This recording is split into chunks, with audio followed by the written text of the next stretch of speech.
Real life, real topics. Good afternoon and welcome back to Cayman Conversations, now streaming on Cayman Times Facebook and YouTube channels, and also live on Bobo FM 89.1. If you're a small business owner and would like to appear on Cayman Conversations, email me at ralph@caymantimes.ky or just call at 916-2000. Today in our first conversation, we're joined by Dr. Andith Francis, Center Manager, Construction, Trades and Training Center at the Public Works Department, Ministry of Paris, who will speak PWD's second annual skills competition, and he's joined by some of his colleagues.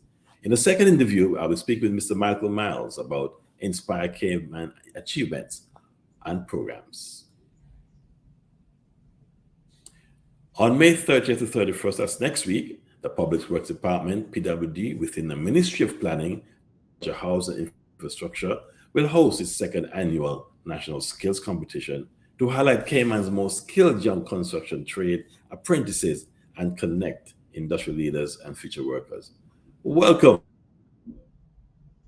Thank you for having us.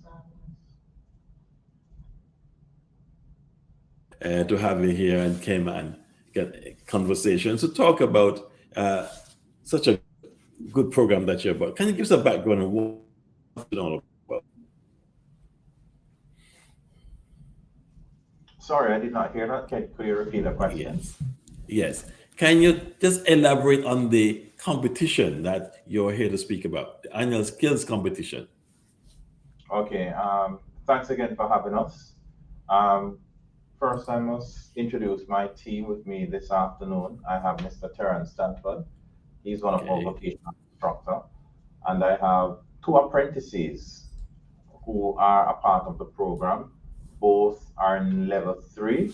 So we have Ms. Damaya Ramon and we have Ms. Ariana Ibans. Both are level 3 apprentices. Yes, so next week, Tuesday and Wednesday, the 30th and the 31st, we'll be hosting our second annual skills competition.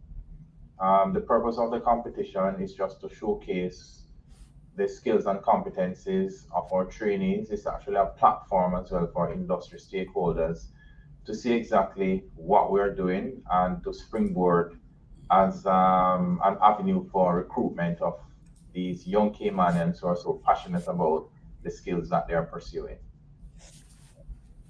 Okay, yes. Is it the first competition that you're having? This year it's the second year. Last year was the first year, and we thought that it was important that we continue with this prestigious skills competition. Okay, very good. And can you just please give an idea of the categories that will be in this competition? I'll ask Mr. Stanford to just elaborate on those for us. Thank you, Dr. Francis, and good afternoon to everyone. So the categories that persons will be competing in are 5 disciplines: carpentry, masonry, plumbing, air conditioning and refrigeration, as well as electrical installation. The participants, it's an individual competition. There are at least 3 participants in each discipline. All of the projects that persons will be taking part in will be scenario-based, all practical, between 2 to 3 hours in length.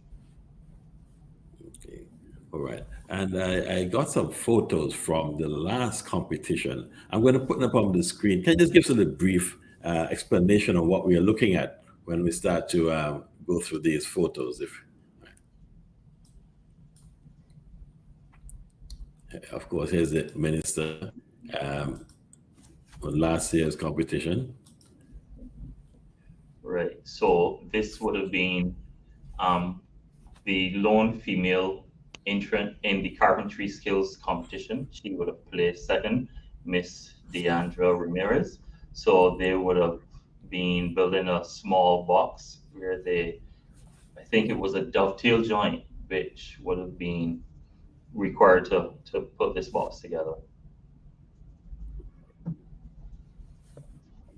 Okay, so at this point, so some trainees here, Jaren Greenwich, would have been demonstrating one of our recently acquired trainers to the minister. So this is basically a troubleshooting and diagnostic training board um, that allows persons who are participating in air conditioning and refrigeration to do troubleshooting, check pressure, temperature, and those aspects of this system. Okay. So here we have Senior Manager for Facilities, Mr. David Johnson, giving a prize to one of the persons who participated last year in plumbing, Rakeem Peterson. I think Rakeem placed second in that competition. So here we have first and second place prize winners. On our right, we have Nicholas Chung. On our left, we have Mr. Mikkel Levy, and Mr. Chung was first. Is that correct? Not transfer. Okay. So Nicholas on the right, he placed second, and Mikkel, he took first place on it. Okay. Masonry. Here we have Miss Ariana Ebanks. It would be great if she would, the same person to my far left, would Okay, very explain what she is presently doing. So I was explaining about how the system ran right there in that photo. Um, I don't know. Everybody asks. Mm-hmm. Yeah. Right. So it's an energy alternative energy lending system. It shows us how the wind energy works and how solar energy works as well. All right. Very good. Very yes. And we'll be coming back to you a little later. And I think here's the deputy speaker and chief officer and the director. Yes. Yes. Yeah. All right. And Here we have Mr. Sharif Miles. He would have placed first in the carpentry competition. Okay. Excellent. The previous photo was actually one for the opening of our training lab, where the minister and everyone got a tour of the new training lab and the systems that we have, trainers that are available for use. Okay. Very excellent. Excellent. Well, we're going to get down to the nitty gritty right about now. And it's great to have a competition.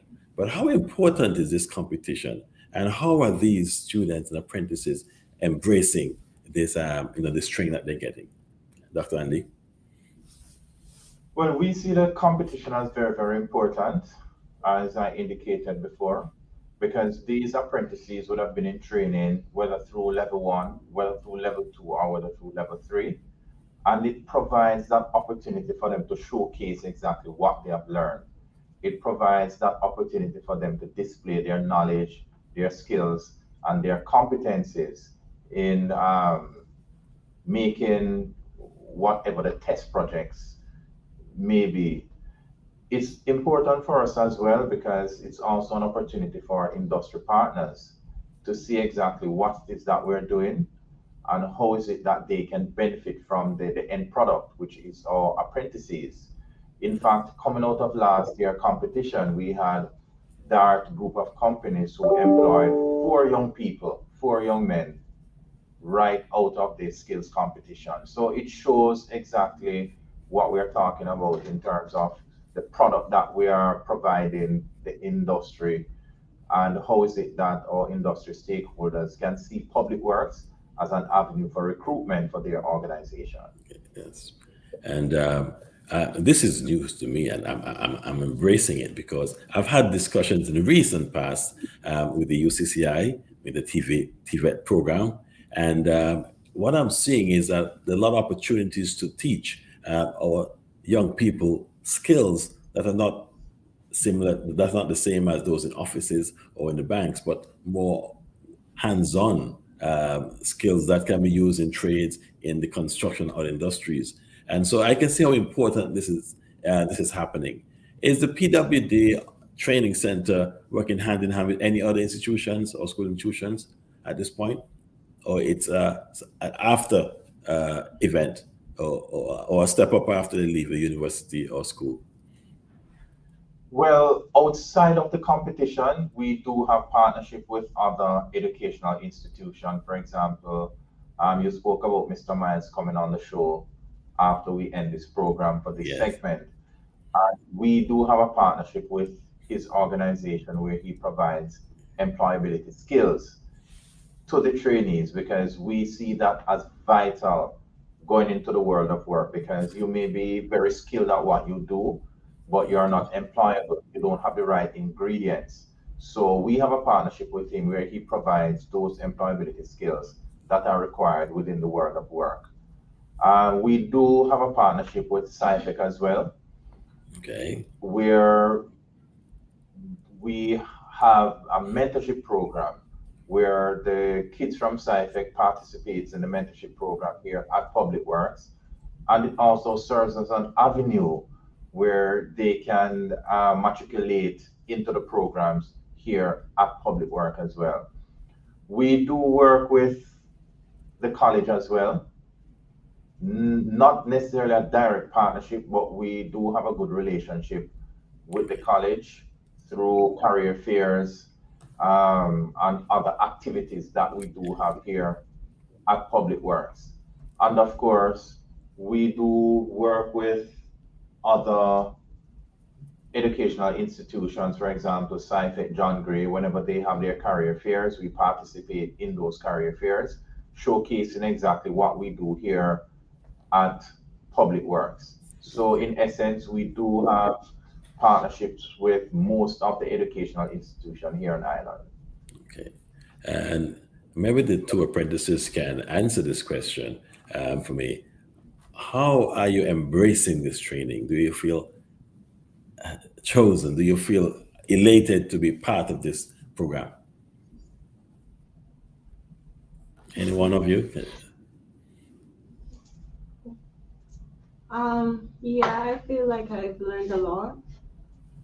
I've been here for 2 years now, and I feel Right. like I learned a lot. I did level 2. I graduated earlier this year with my level 2 in AC, in refrigerant, and in electrical.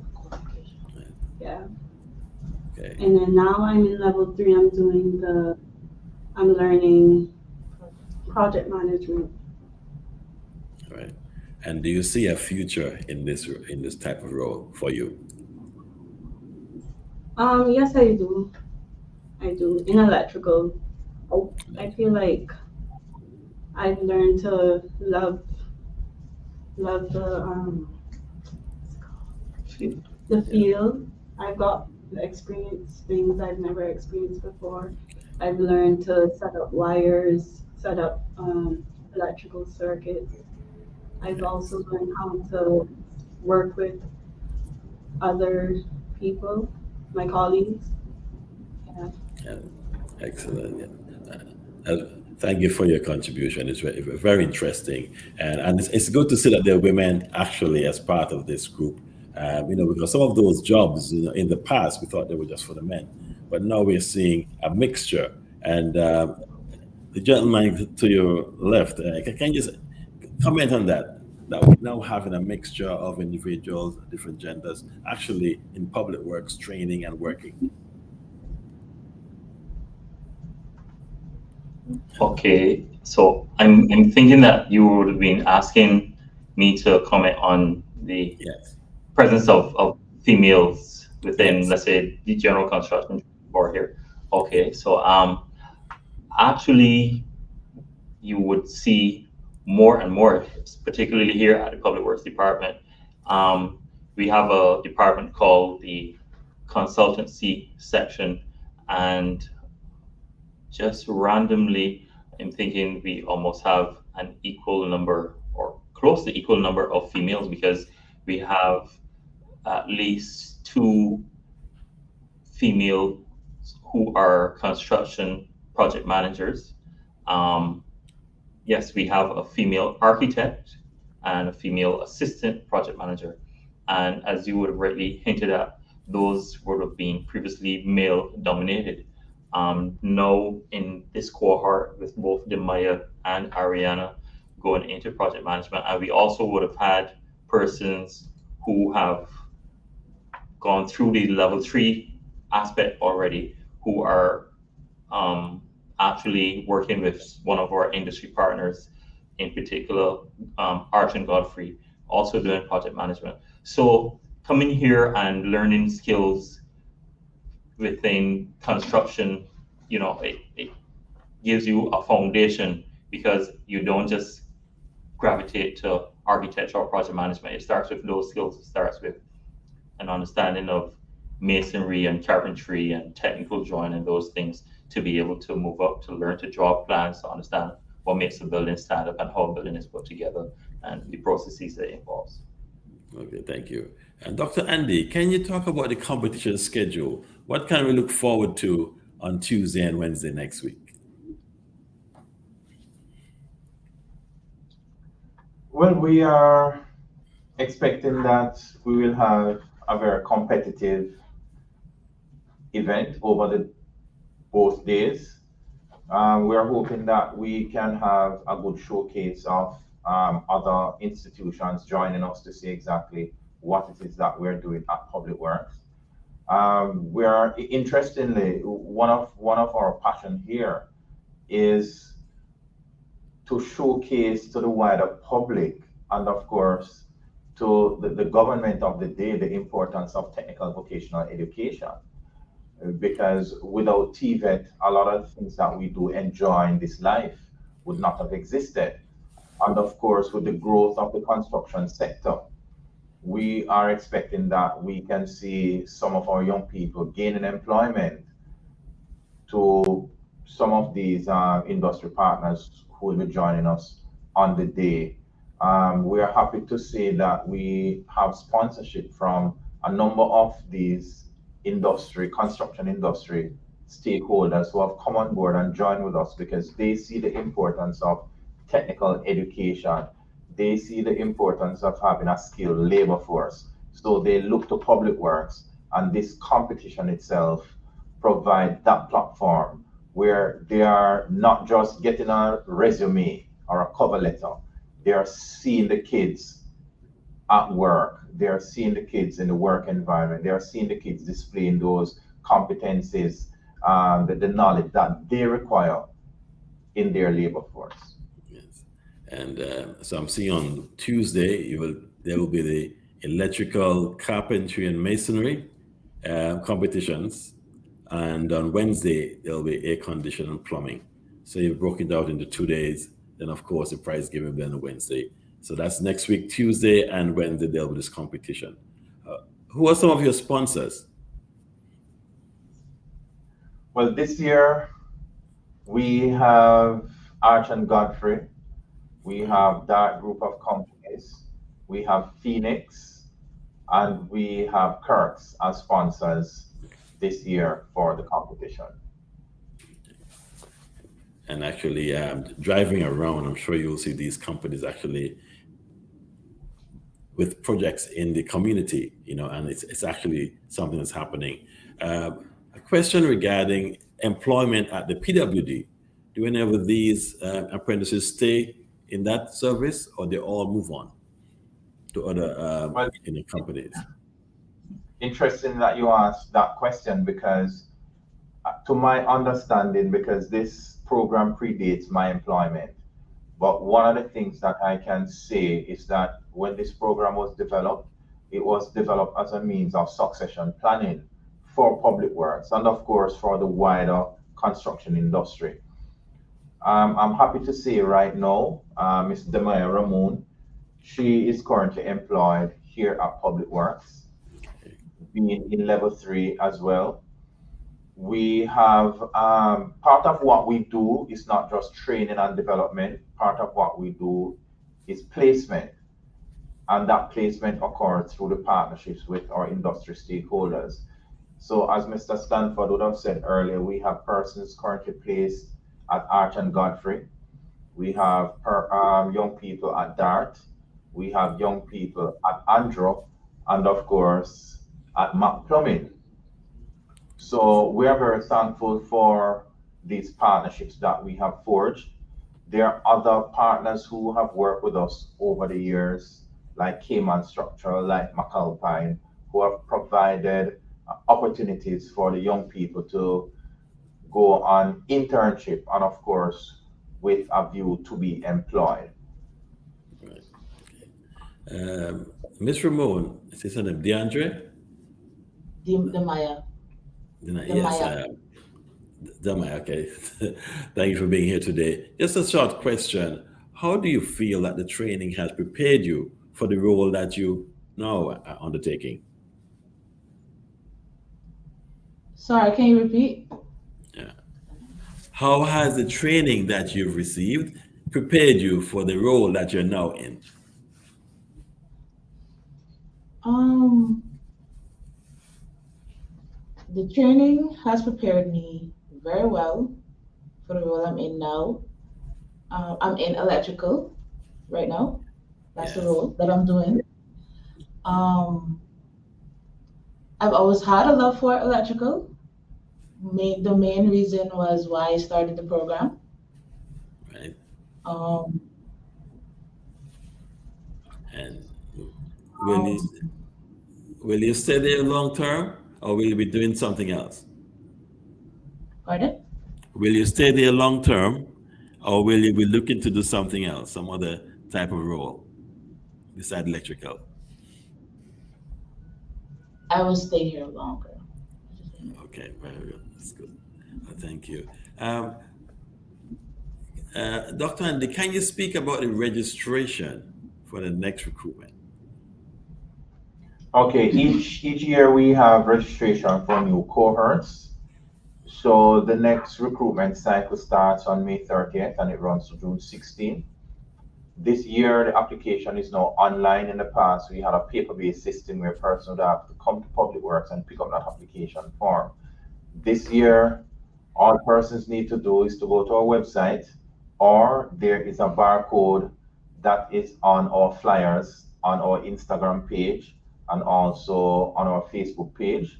We will also be advertising that QR code through the media as well, hopefully between today and tomorrow. So persons can just go on, scan that QR code, it takes them directly to the web page where they can make the application. Should anyone go on now, the application portal is not open. It may very well say 6 days to the opening of the application. So each day it actually counts down. So once persons go on, come next week, May 30th, they will be able to access the application, provide the information that is required. And once they complete that and they send it to us, then we'll process those applications. And this has been, I said, this recruitment has been ongoing for a number of years. And what has the response been over a number of years? Have you seen a growing trend, or there are times when it's more or less students coming into the program? Well, I'll ask Mr. Stanford to take this because he's one of the instrumental persons who sits on the interview panel. Okay. Thanks, Dr. Francis. So, yes, the enrollment has definitely increased. Then from, let's say, when I joined the program back in 2019, we would have moved from probably less than 20 students to now our enrollment last time would have been over 40 or between 40 and 50. And as Dr. Francis also explained, now we have a level 3 group. So we have 3 levels operating simultaneously as opposed to 2 in previous years. So subscription is quite heavy. Last year in particular, we would have actually had to refuse some people. My classes in particular are quite big. both plumbing and electrical are fully subscribed. At one point last year, I think the intake for plumbing and electrical was so huge that I was forced to teach one group during the regular day hours and then another section in the evening. So I'm thinking that as word gets around, because you made a comment earlier when you were saying, this is news to you. I think I meet a lot of Caymanians who say that, they were not familiar with this program. And now that the news is getting out there, more and more people are coming on board and interested in doing training. So I expect that this year we will be swamped with applications as well. That's good. And Dr. Andy, what are the benefits of this kind of program and competition for not only the students, but for the Cayman Islands and for community as a whole? Well, I do believe that there are several ways that the wider community and, of course, the island itself can benefit. As I said earlier, that technical vocational education, it's very, very important to national development, to nation building. If you see what is happening across the Cayman Islands right now as far as construction is concerned, there's a lot of investment going on in the construction sector itself. Outside of construction, you talk about beauty services, you talk about the creative industries, you talk about the sciences, you talk about the automotive sector. When you really look to see what is happening, this is what is driving development within the Cayman Islands, and not just within the Cayman Islands, in any developing states.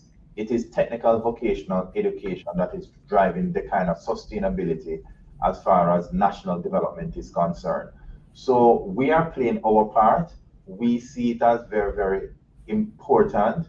And as such, we are playing our part in carving out that little niche where we can provide the kind of training that industry requires. One of the things that we do is to also canvass the marketplace to see exactly the type of training that we offer.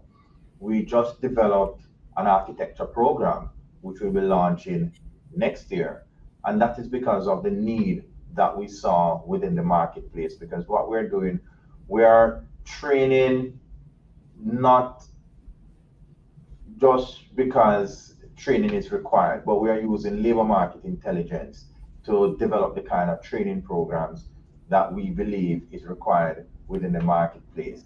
So for us, it's very important, and we are getting the support both from our ministry and both from our industry stakeholders in ensuring that this kind of program can be sustainable, so that there can be that reduction in the over reliance on importing labor, where the Cayman Islands can export labor, providing that the program can continue to grow from strength to strength.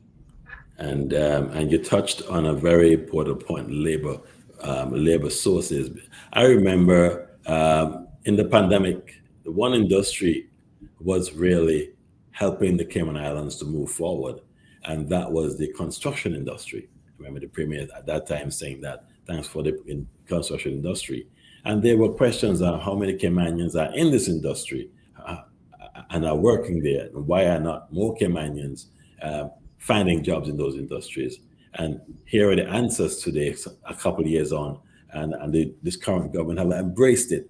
So what we're here seeing is that now their programs, their competitions, and their training to develop those skills in that same industry that was overwhelmed with outside workers. And we thank God for those people. But now today, we're seeing where opportunities are there in this industry. I like to talk about money because, of course, it's a job and the pay is important. And I wouldn't ask the two young ladies to tell me what their salaries are, but Dr. Andy and the gentleman next to you, sorry, I can't remember your name, my friend, but is the wages comparable to what's being paid outside in other industries? Yeah, I would say that. Just this morning we were in another place, and someone was indicating that, for example, the plumbing, if they need to call a plumber, um, once the plumber steps in to their house, it's at least $80. Yeah, I think that the fees here are quite comparable to other countries back Yes. home where you come from as well. So yeah, it's a quite a very lucrative field. Air conditioning, I don't think people really understand the amount of money that an air condition technician can make here in the Cayman Islands, and the demand for air condition technicians, for example, people that do that work. As you know, virtually every building here needs air conditioning. So Yes. those fees are extremely high. Yeah. And if we can emphasize it so much, it's that is the future. That's the future. TVET is the future, and not only with the salary levels, but the amount of work. Construction will always be there. Maintenance will always be there, and in the air conditioning field, it's getting hotter and hotter every day. So therefore, there will always be need for air conditioning experts because we can't live without it. So it's just time that these programs are happening. In wrapping up, Dr. Andy and your guests, just any final words regarding the competition and what's going to be happening next week that we can look forward to? Sorry, I didn't hear the last part. Yes. Can you give us a wrap up, please, on what we can look forward to next week in the competition? Well, we're looking for two fun-filled days of competition. And of course, sometimes when you hear the word competition, it's just about competing, competing, competing. But we are hoping that even though it's a competition, we'll be our brother's keeper, nevertheless, and we'll compete in a nice, clean atmosphere. Um, we are hoping that we can get the public to come in, as I indicated before, and see the product that our vocational instructors have been putting out. I mean, it's a lot of hard work between the administration and between the in-class activity, between the workshop activities, and of course, as I indicated before, it's an opportunity for our industry stakeholders to come and see the learners in the environment in which they are actually studying. So we're expecting 2 good days of competition, and of course, we're expecting on the second day to have our prize giving ceremony, where those looking on can see the fruits of the labor of those who are competing as far as the prizes that will be handed out by our sponsors and of course by Public Works. Okay. Well, thank you very much. Well, gentlemen and ladies, thank you for spending this lunch hour with me. And I hope to see you next week, probably on Wednesday, to see who won this competition, to see the prizes. Thank you and have a great evening. Bye bye. Thank you. Okay, Thank you. Thank you. thank you very much, and you have an awesome rest of the day as well.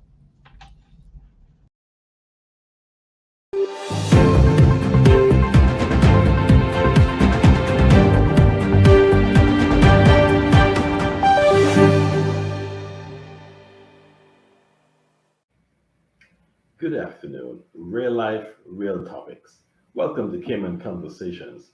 Inspired Cayman Training celebrated the achievement of 27 Caymanians at the Grand Cayman Marriott Beach Resort on Saturday, 25th March, with the theme Inspiring Hope. Its founder, Mr. Michael Miles, is here with us today to talk about his experiences and the reason for his dream to fill gaps in training and workforce preparation in the Cayman Islands. Good afternoon, Mr. Miles, and how are you doing today? Good afternoon, sir. Thank you for inviting me. I'm happy to be here with you. Great, great. I'm so proud of what you've achieved, and we had to put that picture on our front page for today's newspaper. Actually, the title, like you said in your celebration, was Inspiring Hope. And would you believe that one of those employees called me to get 5 extra copies because they were so proud of their staff that actually went to your program. So tell That's- me something about what happened that wonderful night. You know, we've been thinking about this for a long time. What we do, Ralph, what we do at Inspire. When I started off as a TVET center. Today we have sort of developed a ministry that still have a TVET sort of feel, but it is about inspiring hope, right? Because we deal with so many young people, so many people in general that are hopeless. When they walk through our doors, they're on their last. They can't get a job. They can't support their families. They can't support themselves. They're living from pillar to post and they're losing hope. So we give them more. It's easy. The easiest thing to do is to give somebody some TVET skills or some training skills, but we go beyond that. It is about pouring in the level of discipline and commitment and love and gratitude. We touch on so many things, and that's what that night was about. It was about saying to our young people that we value them. We value who they are. We are not going to just give them some skills and send them into the world, but we keep up with them. We love on them. We are consistently encouraging them to do more than what is asked of them. And that's what Inspiring Hope was about, a couple of weeks ago on Saturday. Excellent. And I know we've been speaking about inspiring training for a long, long time. And even before elections, we had a nice sit down and you talked about your goals and the struggles that you had. And I want you to sort of elaborate more on those struggles because you never know where you're going unless you know where you're coming from. And I think the community needs to hear that from you, Michael. For the last 4 years, we've gotten minimal funding, right? If it wasn't for the private sector, I would have shut Inspire down within a year. We are a certified TVET center through the Ministry of Education. One of the things that I've consistently tried to get the government on board with is consistent funding. Case in point, we have over 60 people now that are registered with us. From our last group that we finished with 27 people, we have about 50 people that need scholarships, all Caymanians. They all require scholarships. I can help all of those people. 90% of those people are unemployed. I can help all of them. I have organizations calling me right, left, and center to employ, but those people need training. They need time to develop. These are people from 16 to 50 years old. Many of them have had 3 or 4 jobs. We need to teach them something different. We need to provide the level of discipline, the level of commitment. I've even hired a therapist to help us with some of the trauma these people have gone through, right? The life coaching that we put into this. We've gone so far into this. The challenges that I have is the non-responsive part from our country. We all talk about TVET training, right? All of us. I ran in the last election. All 50 of us talked about TVET training. But what have we actually done with it? We actually haven't developed any, right? We need more community development training other than UCCI. The majority of our people aren't going to end up at UCCI. Our people need access to funding, and that's one of the biggest areas that I struggle with because I can help a lot more people. I can expand our services, but now I need the commitment from government, real commitment. The Premier has committed, and when he joined us on Saturday, he committed to providing funding. We've had other folks who committed to providing funding. We now have to make this a reality because I've had 50 people since last September. And the list is growing. I have people walking in here every single day. I had 2 people walk in yesterday just wanting international yacht training, the same training that our 19 people just got over 3 months ago, right? So those things are real. I need the private sector to come on board and support this. And I'm not talking about like these people don't need $60,000. The training that I did for 24 people was 2 scholarships that went to 2 people. We trained up 19 people out of 24 that had immediate impact in our community. And those people didn't have to leave the country. We trained them right here and we placed them all into employment. That's how quickly this goes, right? But what we also need, Ralph, is that I don't just put people in employment. We follow up with them 3 to 6 months later, because these are young people that need ongoing coaching, ongoing mentoring. Well, that takes people. It takes more staff, and we can take on more. But unless we get committed funding, Inspire will only have its limitations. And we cannot continue to have conversations anymore in open arenas that we want Caymanians to get trained, because we have that now on the island, right? We have a training program on the island. I can expand this to the districts. I said to most politicians that I meet, this could now be in the districts. We don't, this don't need to be in a school per se. We can put it in the districts, because here's what the gap is. And this is what I tell a lot of folks. A kid finishes school at 16 or 17 years old. There's no further education for them other than UCCI or ICCI are going off island. So their learning completely stops. So if they want to do, something else that is more technical, they can't get to do that. We have 2 very large hospitals that are being built in our country. The Shelley Hospital is now branching off on down by Cayman Bay, and then we have another hospital that's starting down in the West Bay area. Within that, our medical field is growing. Well, not all of those people that we're hiring are doctors. We need, technicians. Where are those people going to come from? If we're not going to start this, if we're not going to get serious about this, then here's what is going to happen.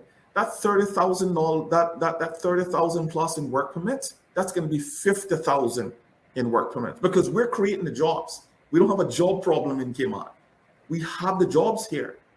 What we haven't done is train our people to not only do entry-level positions. They now need to move up into being the supervisors and the technicians and the managers and the executives and so forth. We are not talking about those jobs.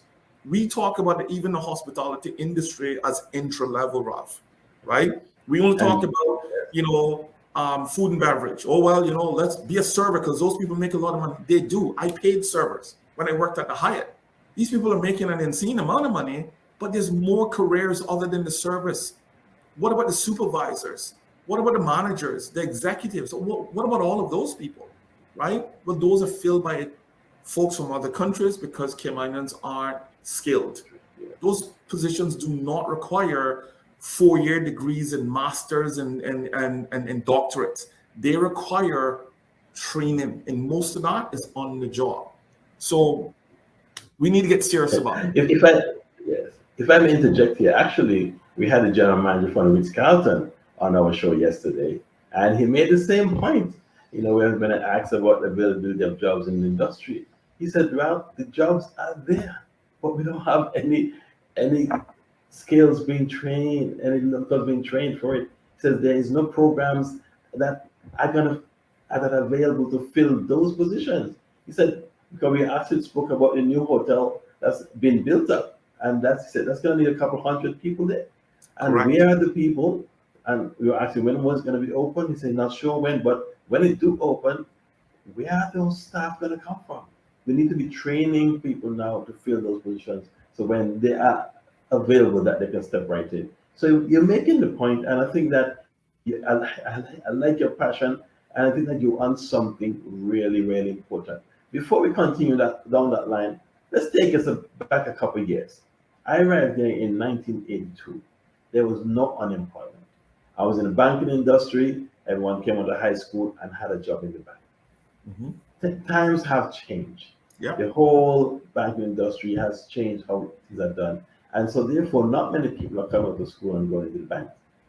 And so therefore, what we find is that individuals are now having for other types of employment. And can you just give an idea of what other areas that are available now that some of our people might be able to go into? Because like you rightly said, not everyone can go to university overseas or even here. My colleague and I just last week met with um, the Medical and Dental Society. I didn't even know that there was such a thing. Just about every medical doctor and dentist have their group. It's an actual non-profit group, phenomenal group of people. So I was invited in because I know the current president of the group. So he invited me to come in to talk to his colleagues about some of their struggles within the medical and dental sort of careers that they're looking for. Well, what I found out was that they want more Caymanians within that sector, but one, they don't have training for them. They need more things like X-ray technicians, blood pathogen technicians, people that are simply part of the back end services of their computers and their machinery and so forth. Hygienists, dental hygienists, we're importing all of these people, right? When I'm sitting down and I'm chatting with a lot of these people and having a clear understanding of what these folks want, it comes down to training, right? Yes, there's certifications that is necessary, but the training aspect of it we can do in this country. Another part of this is talking to the hospitality industry. We are only encouraging our people to get into entry-level roles. And I'm saying, well, why can't we start looking at what the progression of those roles are? So when I sit down and talk to folks about, careers, I don't talk jobs anymore, Ralph, because people have jobs. The folks that coming in my doors all have had jobs before, so I don't need to tell them about a job. What I talk to them about is the career path of where we can now take them with additional training and commitment, because that's another thing that we need to start to talk about. Then you look at the automotive industry. We have 40,000 cars and trucks in this country. The majority of those people that are fixing them are non-Caymanians, right? It's training that we need. And part of that is that we can do it right here. But we don't talk about it. We don't sell it as a career. We sell it as a default, that they're not smart enough to get into law or accounting or becoming a medical doctor or whatever, or a pharmacist. We said, okay, well, you're not good at math, so go be an automotive technician, go be a laborer because you're not good at math. You didn't have 6 O-level passes, so go build houses, as if it's something that's nasty or dirty or they're not smart enough. So I normally say, when I'm talking to young people, would you give $500,000 to a contractor that had no clue how to build a house? Who does that?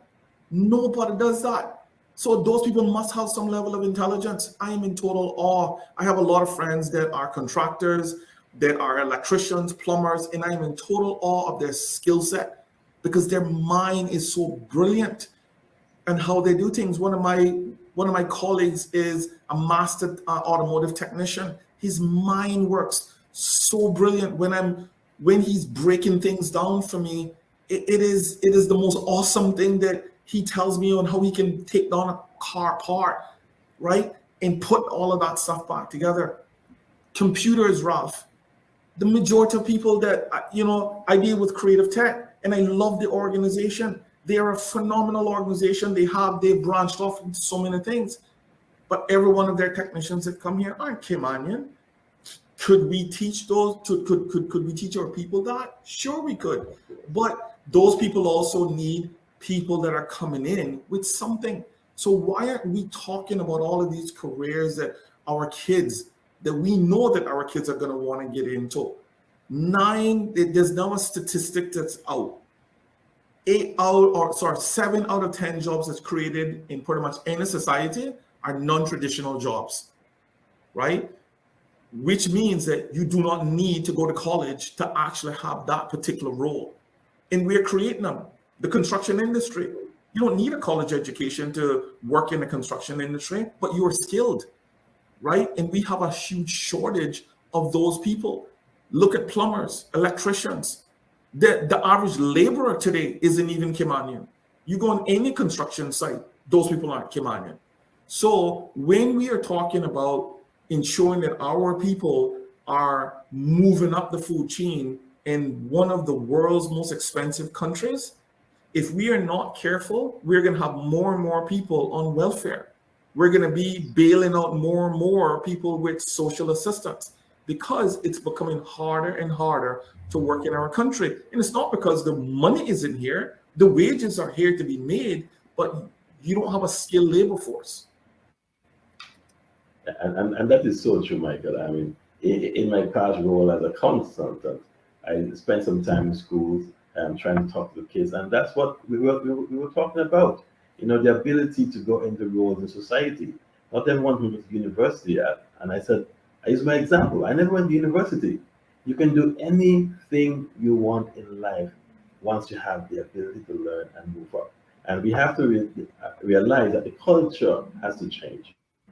The good jobs or the big jobs are not only in the financial industry or in the law firms, but they're also huge jobs, well-paying jobs in the construction industries. Those 10-story buildings need expertise to be able to get to where they are. Absolutely. And those guys at the top, or even those guys who are supervisors or foremen, are well paid, very well paid. Some of them are getting paid better than the bank managers themselves. They know are. this. And so are. therefore, it has to be a cultural change. And like you said, it has to be imparted onto the community, onto those young people that this is what life is. And, you know, open the curtains, let's give that information out. And that's why I'm doing what I'm doing, because unless we have a media that is open to sharing information, educating, letting people hear this information, and by then putting pressure on the powers that be to make this happen. Because if something doesn't happen, you'll find that we are paying the price in the future. We are. It's not far from now. So this is I mean, we're spending more and more money on prison, right? We're spending more and more money on, social assistance programs. We are continuing to spend more and more money on education, but our children are still not competitive. So we just opened up John Gray High School, and it's a phenomenal school. I've been in the school; it's absolutely phenomenal. But does those schools match what the careers that's in demand today? When folks are going off to college, are we saying to them, we need more teachers, we need more Caymanian teachers? Yes. So let's incentivize that. We need more, Caymanian, entrepreneurs. Let's incentivize it. We need more, Caymanian technicians in the automotive industry. Let's incentivize it, right? That's what the US is now doing. That's what Canada is doing. That's what Europe is now doing. I've looked across the spectrum. All of the countries now, they're focused on non-traditional jobs that keep their countries humming. And if COVID have taught us anything, who was the demand career? It was the people in the grocery stores, the delivery drivers. Those were the people that was in demand, right? It was, all of the non-traditional careers and jobs and so forth that kept our people alive. Well, right? the construction industry was named as the industry that we didn't care about the technical jobs. The people that had the master's degree, they weren't helping society other than our doctors. But other than that, it was the people that were in our grocery stores, our construction workers, our carpenters. All of these are people that kept our society moving forward, that it didn't grind to a halt, right? My issue is that people are talking a lot and not doing a lot. So I'm in meetings all the time where we're always talking about creating opportunities for Caymanians, and I'm saying, pick me. I made the investment. I'm like you, Ralph. I made the investment in our people. I'm not asking it for me. I'm saying I got 50 something to almost 60 people now that's on a waiting list for scholarships, and I'm a certified center. So I've done it right. I've done it legally. And I'm here to help. I'm not here to make anybody look bad. I don't give a crap about that part. My job is to make sure that Caymanians, our countrymen, are competitive, because the world has changed for you and I, my friend. You know, I grew up in Cayman. I was born here. Like you, when you came in, I graduated in 1990. I was able to walk from any bank. And while I didn't want to do banking, I had friends in that field. They were walking from one bank to the next bank and getting jobs. We had zero levels of employment, right? Now we have more underemployed people. We're not just unemployed anymore. We're significantly underemployed that we cannot pay our bills. We have generations upon generations living all in the same house, but yet we're saying that the Cayman dream is alive and well. And I'm telling you, it's crap. Because when people can't actually pay their bills, they're not moving out of their house. My two oldest daughters, I have two adult daughters. They make a fairly decent living in our country. They are professionals in their own right. And they can't buy a house here. And they made together well over $100,000, but they can't buy a house here. They can't build a house here. They don't qualify. And they are aggravated by that because they've done everything right. They went to college, they got a degree, they came back, and they don't qualify for basic things that all of our citizens should be provided with. So we're now into affordable housing. Well, you're not building them fast enough to ensure that every Caymanian is provided with an opportunity to buy something that's affordable. So what happens? We lose our people in a shuffle because we have stopped saying, we continue to say that being Caymanian is enough, and it's not. And I don't sell that. Being Caymanian is not an entitlement. We have to compete like everyone else now. We are not the only animal that lives in this country. In the 60s, 70s, 80s, 90s, and maybe early 2000s, yes. But today, I don't teach that. I teach how to be competitive. That's what I teach people to be. How do you outwork the next person beside you? How do you offer value, right? We need to start teaching value as opposed to, I just want to just get a job. No one is hiring for those anymore. People want people that are going to contribute to their bottom line. That's what people are hiring today. And we need to stop this lie about, well, if you just get a high school diploma, you're good. That's crap, and we all know it, right? So let's start talking the truth about what this is all about here, right? We have to get to the nitty-gritty of this, and the truth has to be told that our people need to be trained up, and we need to make sure that they're competitive. And if they're not competitive, they're not going to be in the job market. What would you say to those school leavers who are graduating this year and trying to figure out where they need to go, what they need to be doing? What would you say to them? I would say start thinking about what you're passionate about. Too often, I have too many people coming in here looking a job. And let me tell you, Ralph, often they get a job and they hate it. They hate what they do. They hate the people that they work with. So I often train on what are you really passionate about? I'm passionate about developing people. So every day I bounce into my office regardless if I get a paycheck or not, because I know I'm going to add value. I know that I live to see the smiles. I love when people get it. I love when that bulb goes off and I see it in their face. I know the spark is there because I see them get it and they become excited about it. I worked with a young man who was out of employment for 5 years. He told me couldn't get a job. He was in our last group. When he finished Inspire, he had 3 job offers. He's now employed today, but couldn't get a job in the last 5 years. I didn't do anything different other than make him believe that his attitude needs to be changed because he was just thinking about a job. What I'm thinking about, how do you have a career? Do you add some value? And what are you passionate about? Well, he loved fixing stuff. The boy is a hell of a mechanic.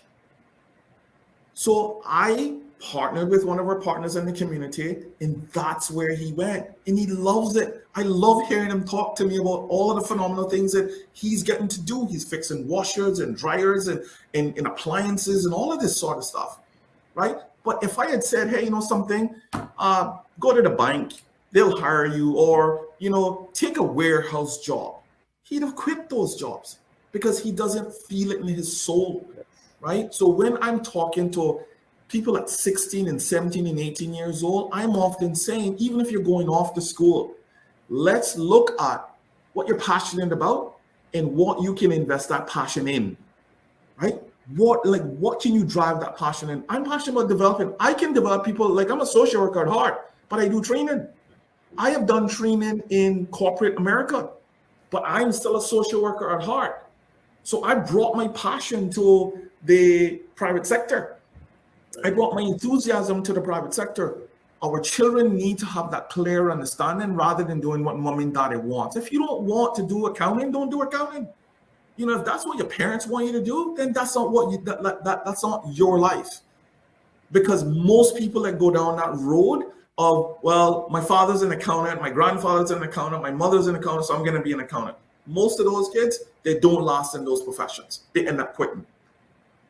Go towards something that you truly want, that you truly love every day. Because if you do love it, you're going to get up every morning and you're going to go in there and you're going to add value. And I'm telling you, Ralph, I was met with over 200 employers in 5 years. I spent the time going from every industry. I wanted to learn what are they looking for. And the one thing is, I need someone that's going to add value. Other than showing up on time, other than showing up consistently, other than working hard, I want people that are going to add value to us. They're no longer looking for just employees. They're looking for people that are going to add value to their teams and add value to their company. And if we are not producing that, we are going to be in a world of hurt. And you're so right, Michael, because I remember in my early days of Caymanian Times, we had actually a newspaper called Employment Weekly, and we used to publish statistics. And one of the statistics that stood out was that our people were not skilled enough. And that was what the employers were saying. You know what? There are many jobs here, but in local people don't have the skills for them. That was 10 years ago. And that is still the same now. It is. And it's still the same now. And if you do the statistics, it's the same situation. So over 10 years have passed, we should have at least done more to reduce those numbers by 50%. But like you rightly said, unless there is a path towards that, and what I'm hearing is that there needs to be funding. Yes, there's funding for university degrees and so on, but also we need to have funding for the local TVET or local skills training here, and and identify like a business like yourself who can do it. And this needs to be done. Everyone's talking about doing it, but we need some action. And my point, if I can say so at this point, is that it's a matter of urgency. We can no longer sit down and say, let it happen with the next administration, or it wasn't my fault. We have to take the bull by the horns and do some work with it, because we have a country that's going to suffer, and it's not far down the road. We need to make some actual action and get some results from it. And it's so important. And like, you speak to your children and you speak to friends on their streets, and you said, we have no work to do. I'm not going to push anymore. We need to get that culture changed. I remember visiting Barbados, and almost everyone I knew was going to university to do tertiary education for their second bachelor's degree. I'm like, I don't even have my first degree yet. And there were people who were going to school after they're 40 years old. And I said, why are you guys going to school? I said, well, that's how we're going to make it. We have to keep learning and learning and learning. And we have to get everyone into that mode of learning. There's a lot of time and opportunities here. We used to change our culture and get into the culture of learning and training our people. And that's so important. We have about 5 minutes left. I'll let you right. Ralph, we have millions of dollars in scholarships in our country, and not one of them are set up for TVET training. Millions. There are millions that come through education, millions in the private sector, Not one is set up for TVET training. Not one consistent. I can't tap into one consistent funding in our country to train up a person who wants to do heavy equipment. But I have loads of heavy equipment operators calling me that want training. I have loads of people that want training to go into the hospitality industry, but there's no funding for me to tap into to ensure that those people get that specific training. And that is the shame that's behind this. And this is what I'm saying. I've continued to go and move through it because I see the value in our people. But I can tell you the process sucks. And it sucks hard because I'm often disappointed that when I am meeting with people who can change this, they run me around. They talk a good game. And it frustrates me to no end where you don't deliver what you're saying. But then you have loads of people who run in the next election and will say, we're going to put in TVET programs. We value education. And they don't do anything, right? So in the end, I'm asking the private sector, I need help. I need help in doing this. I appealed to on during our celebration. If we can do this, I'm telling you, we can do more training. We can put more people in jobs. I can ensure that people are coming into employment where they are staying long-term in employment, but I need the time with them. And the only way to get the time with them is if they are funded. So I absolutely need the private sector to step up because the only people the only organizations I see that's going to change this and who have kept me in business is the private sector. That's they've kept me humming to where I can help people and ensure that they have that transition. So I'm a realist, when it comes to this. I try to just do my part, but I also want to inspire a generation of young people to get out and start to advocate for what they want. Because if we don't, then what? We're going to become a second-class generation of people where we become the minority in our own country. I mean, is that what we're going? Because that's what it looks like at this point, right? So, I'm happy that you've given me this outlet. I can only say that Inspire is live and well. It's enjoyable. We need folks who want to come in who want to just be mentors, who want to coach, on a monthly basis. We need stuff like that because we have a lot of young, very driven young people, but they still need guidance outside of Inspire. They still need somebody who they can call and say, hey, I have this problem, can I talk to you about it? We lack that. We lack that sort of care. And when, you rightfully said, when you came into the country, I had those mentors. I had the Gillis Seymours and the Winston Chungs and the Jocelyn Morgans and the Richard Marshalls and loads of other men and women who stepped into my life, along with my mother, who gave me a really great start, not just helping with money, but they gave me advice and correction and encouragement and love and discipline. We need that now more than ever else because we're losing generations of young people. Michael, I'm really inspired by your passion, your efforts, your commitment, and I'm sure the community will be as well. I think I wish you all the best, all your efforts, and I'm sure that those who need to hear have heard and will be hearing because we'll be doing our part to make sure that this message gets out so that you can reach those you want to reach and teach those you want to teach. Thank you very much, Michael. I appreciate Have a great weekend. And I'll invite you to come back very soon because absolutely. I know there's so much you'd like to speak about and there's so much you'd like to hear too in this conversation. Thank you very much, Michael. Awesome. Take care, Ralph. Thank you for joining Cayman Conversations today. And for this week, the week has really flown by. It's been a wonderful time with so many interesting conversations, including yesterday with Dr. Roy Warden. Join us next week for a number of great conversations with guests from all walks of life.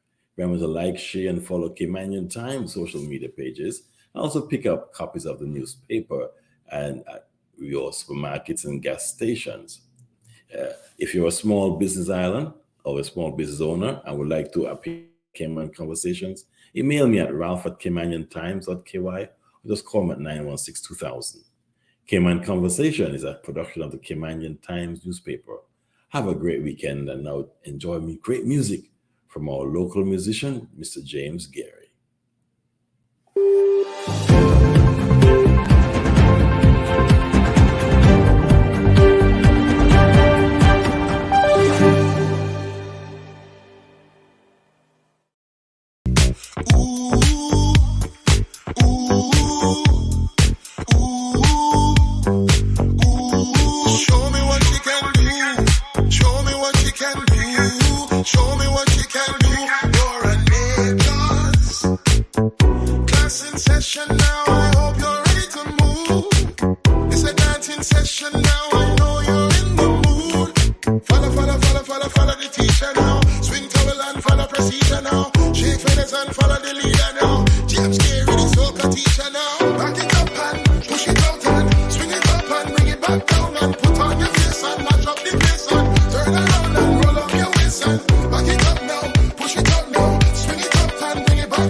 Exam time now. Show them your pass now. Yeah. Why did the great now? Back it up and push it out and swing it up and bring it back down and put on your face and match up the place and turn around and roll up your waist and back it up now, push it up now, swing it up and bring it back down and turn around and spin around and slow it down.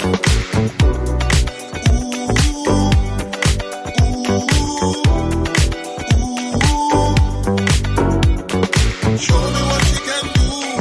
Show me what you can do. Show me what you can do. You're a nigga. Come to the front now. Push up your hand now. Show off your work now. Push up your grade now.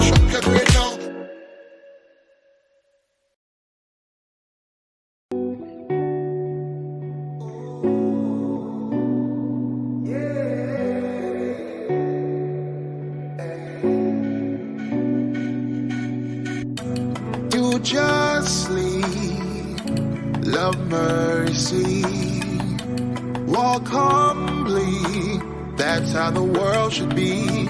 Don't judge a book by a cover until you look under and see just what the pages read. Misunderstood, misconstrued, don't let your attitude ruin the best of you and me. I just wanna be free to be the best part of me. Don't watch me drown. Show me love when I am down. And now we need equality. Let me tell you about my brother called Ray. Now down here in the islands, Ray is Ray. But back home, his identity, his birthright is out of sight. 'Cause all you see is white light. You never saw the man, you never saw his heart. 'Cause all you ever saw was the black part. I'm a black man, the best you ever known. Let me step up on this microphone and take a seat on my throne. There's other black kings who don't submit to the system and don't need to wear the ring. Power to the people, got my mind on blast. About to take this message to the street, fast like flash. And in the dash we gon' flash, breaking down these barriers to race that's been dwindling our past. I just wanna be free to be the best part of me.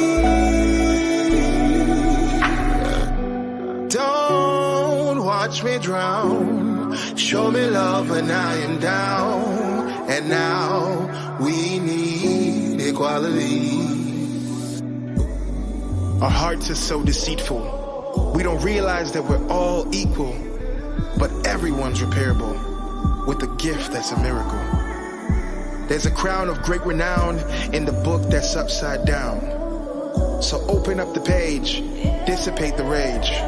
It's time to engage. It's time to engage.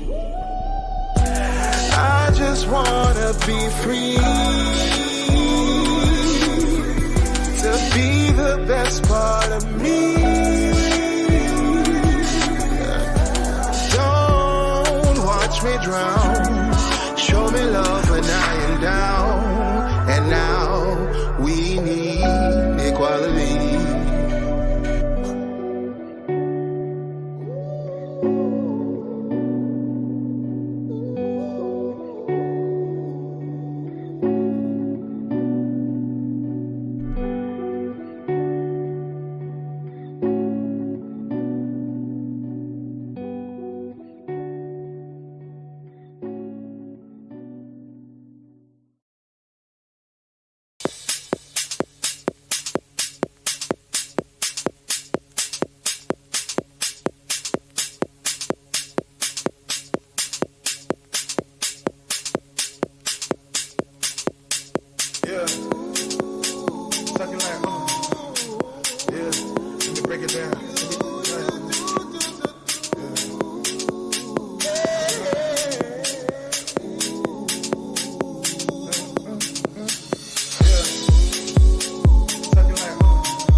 Check it out.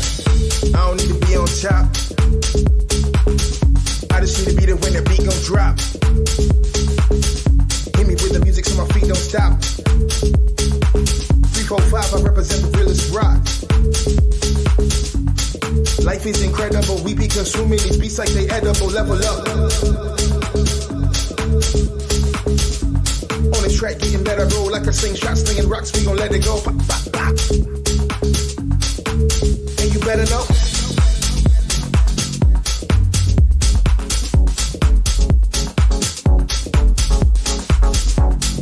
I be on top. Yo, pass me the rock.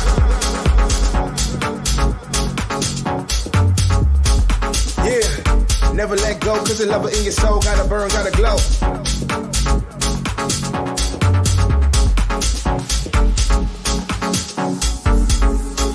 Never let go. Never let go. Never let go. Never let go. Never let go. Never let go. Never let go. Never let go.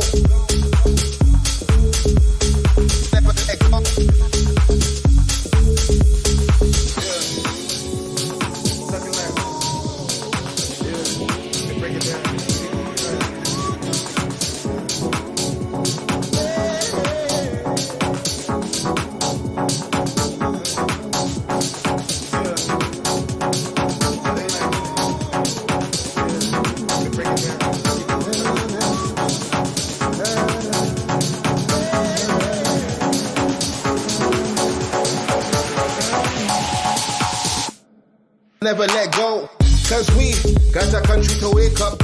Everybody stop, play, wait up. Cause the youth them is wasting. Please can we save them, come on. We got a country to wake up. Everybody stop, play, wait up. Cause the youth them is wasting. Please can we save them, come on. We got a country to wake up. Everybody stop, play, wait up. Cause the youth them is wasting. Please can we save them, come on. Depression may grab at you, try to put you in a chokehold. But this is what happens when life is a savage. It's about to bring damage, so hold on, never let go. Never let go. Never let go. Never let go. Never let go.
Sometimes I feel low.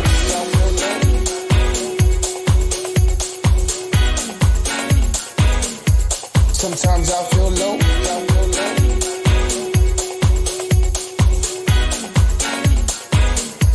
Sometimes I feel low.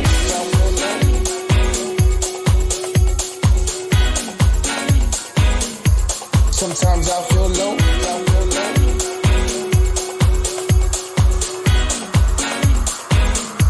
Sometimes I feel low. And I go. Sometimes I feel low. And I go. Sometimes I feel low. And I go. Sometimes I feel low. And I go. Sometimes I feel low. And I go. Sometimes I feel low. And I go. I wanna be happy. I wanna be free. I wanna be happy. I wanna be free. I wanna be happy. I wanna be free. I wanna walk away to the break, so I see a brighter day with me. Sometimes I feel low. And I go. Sometimes I feel low.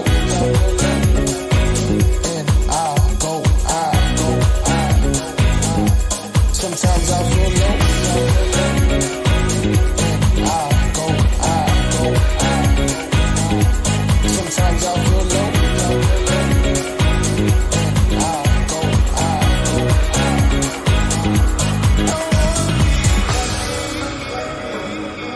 I wanna be free. I wanna be happy. I wanna be free. I wanna be happy. I wanna be free. I wanna walk away to the fray, so I see a brighter day with me. I wanna be happy. I wanna be free. I wanna be happy. I wanna be free. I wanna be happy. I wanna be free. I wanna walk away to the fray, so I see a brighter day with me. Sometimes I feel low. And I go. Sometimes I feel low. And I go. Sometimes I feel low. And I go. Sometimes I feel low. And I go. I wanna be happy. I wanna be free. I wanna be happy. I wanna be free. I wanna be happy. I wanna be free. I wanna walk away to the fray, so I see a brighter day with me.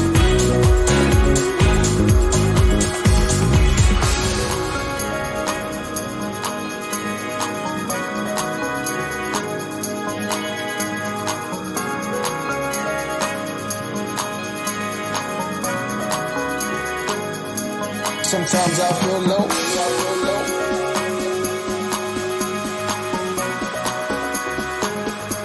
Sometimes I feel low.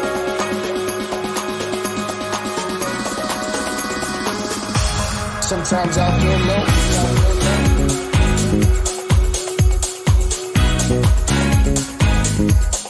Sometimes I feel low.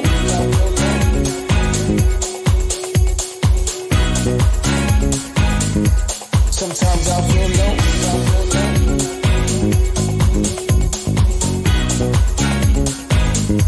Sometimes I feel low.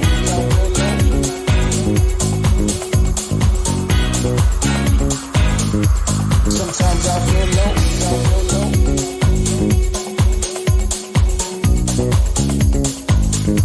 Sometimes I feel low.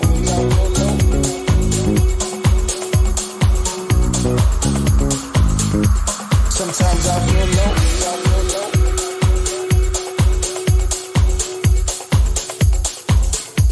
Sometimes I feel low.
Exam time now. Show them your pass now. One in the green now.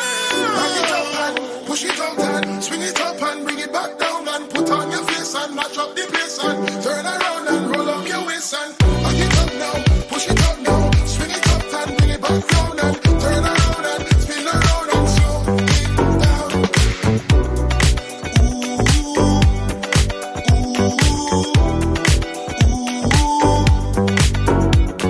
Show me what you can do.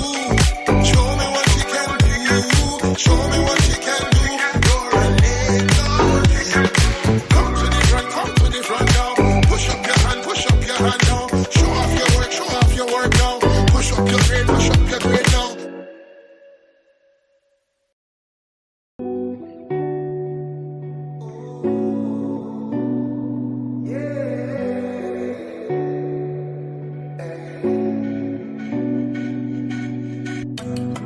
Justly love mercy, walk humbly, that's how the world should be.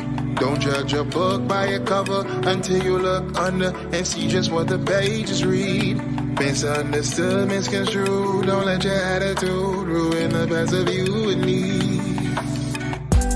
I just wanna be free to be the best part of me.